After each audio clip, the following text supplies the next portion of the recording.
From the CISO series, it's Cybersecurity Headlines. These are the cybersecurity headlines for Monday, December 29th, 2025.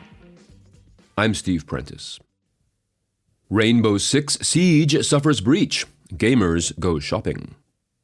The Rainbow Six Siege R6 online game, a product of French video game publisher Ubisoft, suffered a breach over the weekend that allowed all types of chaos to ensue, including unbanning players and granting players massive amounts of in-game currency. Ubisoft quickly shut down Rainbow Six Siege and its in-game marketplace. It later stated that, quote, players would not be punished for spending the granted credits, but that it would be rolling back all transactions made since 11 a.m. Paris time. Diesel generators and aircraft engines in high demand to power AI. The developers of data centers are now using aeroderivative turbines based on or made from jet engines, as well as diesel generators to address a growing need for power to process AI technology. This is being done to counter the issue of supply chain shortages and wait times of up to 7 years to connect to the grid, as well as a growing backlash over their impact on consumer utility bills. This power is needed for the training and running of artificial intelligence models. As a result, local and federal regulators in the U.S. are starting to loosen the restrictions on the use of backup generators and are even floating the idea of commandeering existing backup generators, such as those located behind many large stores and businesses, in order to support the demand. LastPass 2022 breach reverberates through the crypto world. According to blockchain intelligence firm TRM Labs, encrypted vault backups that were stolen in the 2022 LastPass breach are still being used to break weak master passwords, allowing threat actors to access crypto accounts. Quote, wallet drains continued through 2024 and 2025 with stolen funds traced through mixers to high-risk Russian exchanges.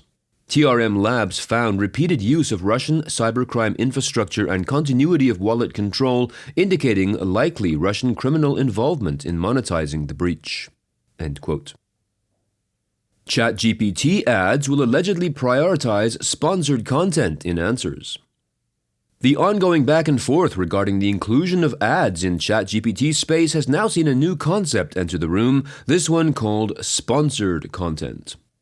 Despite initial resistance from OpenAI management about adding adverts to ChatGPT, fearing quality issues, especially in light of Gemini's advancement in the space, a new report suggests that OpenAI, quote, plans to prioritize sponsored content in AI answers, end quote. This might take the form of sponsored information in a sidebar next to the main ChatGPT response window. Although search tools like Google Search have had ads for a long time, experts point out that generative AI products like ChatGPT, quote, know more about users than Google, end quote, and as such are likely to disrupt the web economy. Huge thanks to our sponsor, ThreatLocker. Want real Zero Trust training? Zero Trust World 2026 delivers hands-on labs and workshops that show CISOs exactly how to implement and maintain Zero Trust in real environments. Join us March 4th through 6th in Orlando, plus a live CISO Series episode on March 6th. Get $200 off with the code ZTWCISO26 at ztw.com. New York governor allows warning labels on social media. Describing social media platforms as, quote, addictive, end quote, New York Governor Kathy Hochul signed a bill this past week that will, quote, require social media platforms to show warning labels to younger users before they're exposed to features such as autoplay and infinite scrolling, end quote. The bill was actually passed in June, and the warnings are supposed to resemble those on tobacco products and media with flashing lights. Surgeon General Vivek Murthy also had suggested last year that, quote, social media platforms should add warning labels, end quote. Fake MAS Windows activation domain spreads PowerShell malware. According to Bleeping Computer, quote, a typo-squatted domain impersonating the Microsoft Activation Scripts MAS tool was used to distribute malicious PowerShell scripts that infect Windows systems with the Kosmali loader. MAS is an open-source collection of PowerShell scripts that automate the activation of Microsoft Windows and Microsoft Office using HWID activation, KMS emulation, and various bypasses. Numerous reports have been showing up on Reddit that inform users about a Cosmali loader infection with a warning pop-up that chides users for using the correct .win domain to activate Windows in PowerShell, the correct address being get.activate.win. The message then instructs them to enter a typo-squatted address that has one additional letter added, which changes the word activate to activated.